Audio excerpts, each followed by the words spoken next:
Hi everybody, it's Thursday, so we are going to continue with the Bumps in the Night series. We are on episode 7, and I actually titled this on my blog as Energy Cannot Be Destroyed, It Can Only Be Changed, or Energy Cannot Be Destroyed, Only Changed. Basically, I kind of left you kind of hanging last time, and I'm going to clear that up today. So what I'm going to start off with here is that I had talked about some intense depression that I was experiencing, and that I went to a holistic physician to actually get chiropractic help and supplements and different things like that. And I talked a little bit about also my intense fear of death and the fact that I would cry and have panic attacks. And as I was sitting in the waiting area, and I was sitting there, and I saw a book sitting on one of the tables, and it was called Soul Proof. But the cover looked like this, what I would describe as like a doorway with just sunlight beaming through it. And it really caught my attention. But I still brushed it off. I had too much going on. There was just too much to do. And then I kind of just went on about my business. It wasn't long after that I had a dream about my grandfather, my maternal grandfather. And I could see him standing at the top of a set of concrete stairs. And he was dressed in a pair of gray pants that I always remember him wearing. And he had a lightweight button-down shirt on, which he always wore. And I remember feeling like I was a little child, because I could not see the top half of his body. I could only see from here down. But I remember his voice, and I'm probably going to get emotional. Every time I talk about this dream, it gets to me. And I remember like running to him and leaping into his arms, and I like had my hands around, and his arms, my arms around his body, and I said, "Please, Papaw, don't go. I don't want you to go." And he said, "I have to go for a while. You need to go to Kat now," which is the aunt that I discussed her passing the last time that we talked, and that I aired an episode. And he said, "You'll see me again, just go to Kat." Well, she was already gone by that time. And I turned to see her at the top of another set of stairs. And she looked like she did when I was a small child. Very young. And I begged again for my grandfather not to leave me. When I woke, I could still smell his cologne. And he always wore Old Spice. And I have no doubt that he was in my bedroom and made his presence known to me the only way he knew how. Because at that time I was a non-believer still. And I had other dreams where my Aunt Kat would touch me on the forehead, and she would reassure me that everything was okay.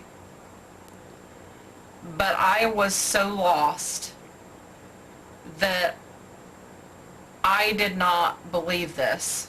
I just thought it was my brain just processing thoughts.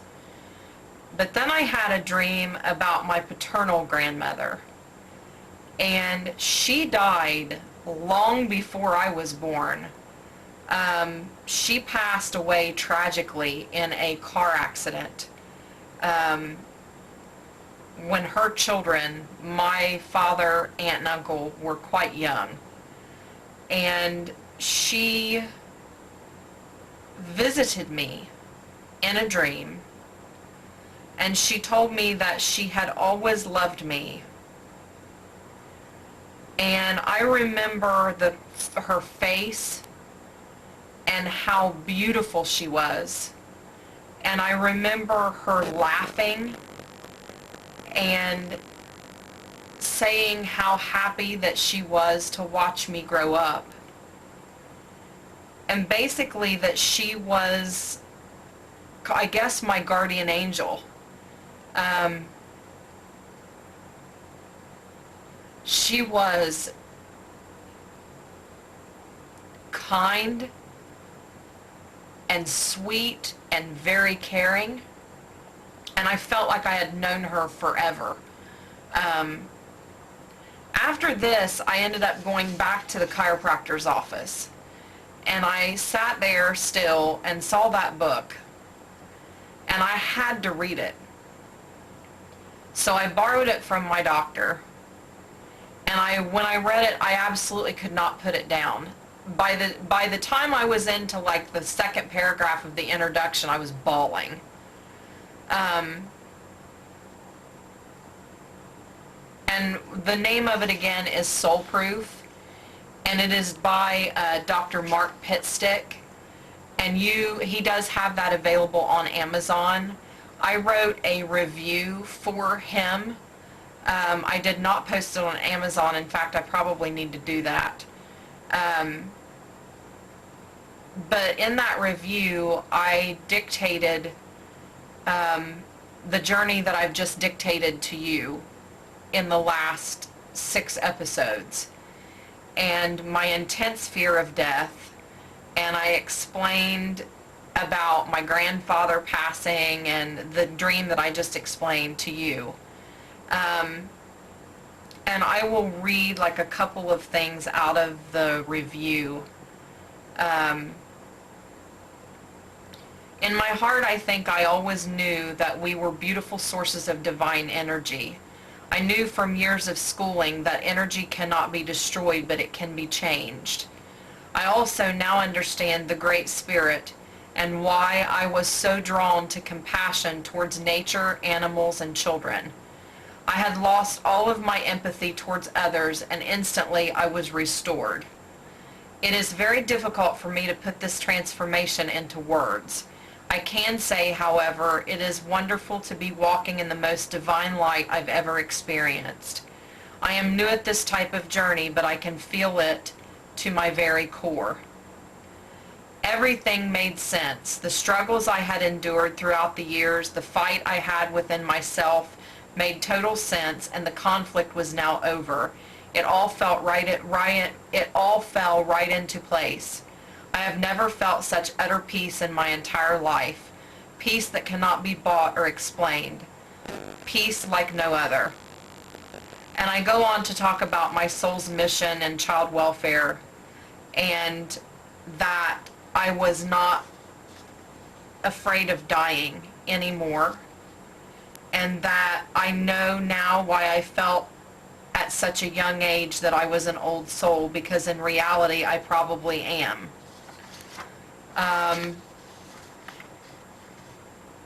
I basically go on to explain that the Bible never really confirmed a lot of things that I had questions on, and that I always knew there was something missing.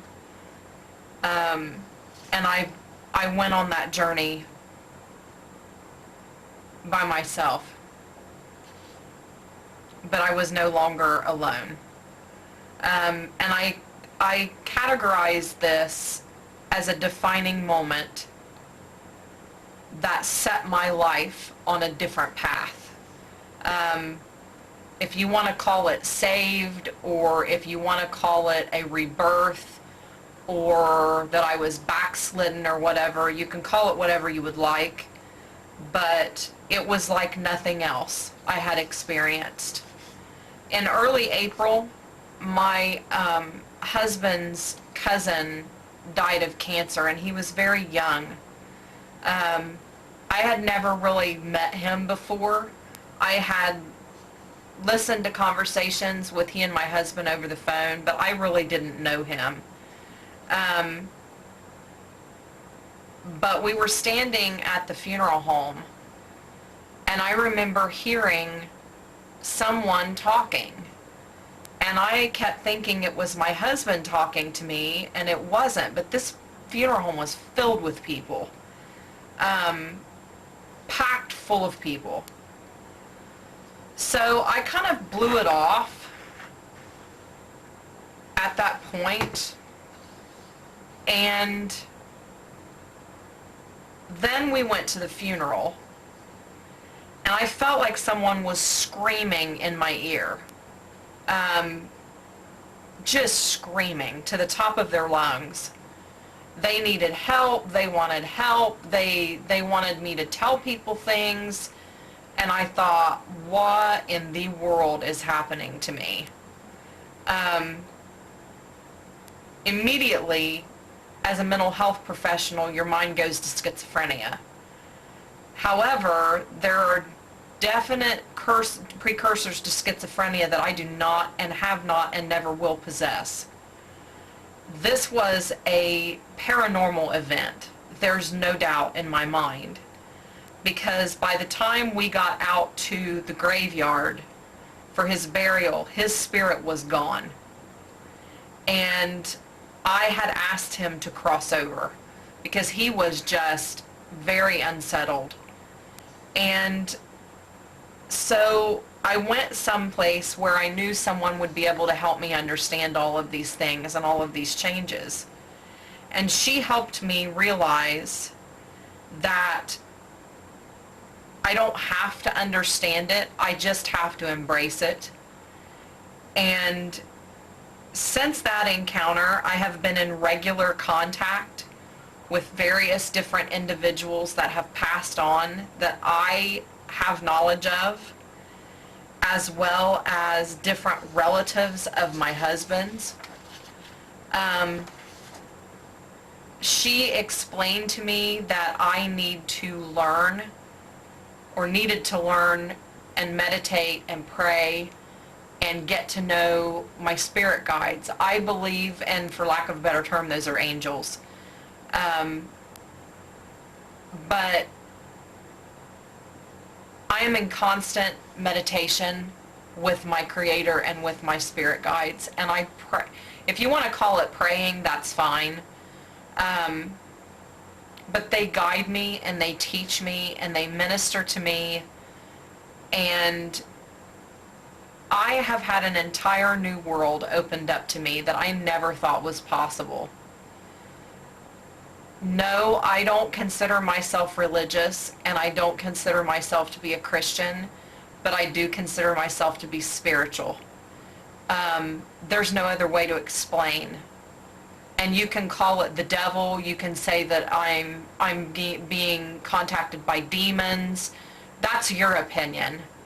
And you are entitled to your opinion and your belief system just like I am. So that is basically my opinion on the whole thing, because I've had to fight over my belief system, which I will not do. I've had a few people call me a New Ager. I've had some people tell me that I was reprobate. And I really don't appreciate that, because I don't bash your religion. So I would appreciate that if you keep your mouth off of mine. Because in the Bible it does say to seek out your own salvation with fear and trembling, and that's exactly what I've done. And in doing that, I had to rewrite the fine line. Because, again, as I have spoken before, I did a fundamentalist twist to that. And I was basically directed to rewrite that book from a more open-minded approach to solving spiritual problems and issues.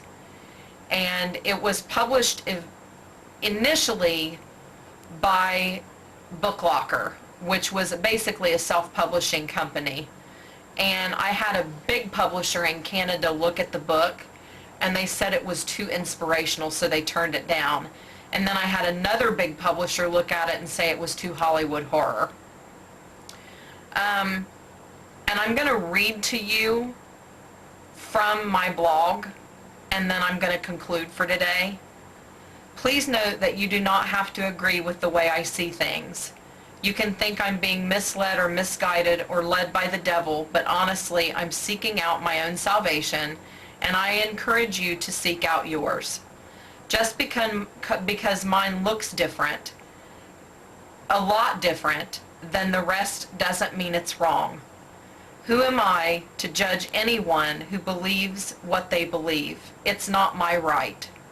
I don't need you to agree with me. I don't need anyone to agree with me. I do know, nonetheless, that I have been led to do things that I do, and my legacy, I hope, will be positive. This is my human experience, and I am making the most of it.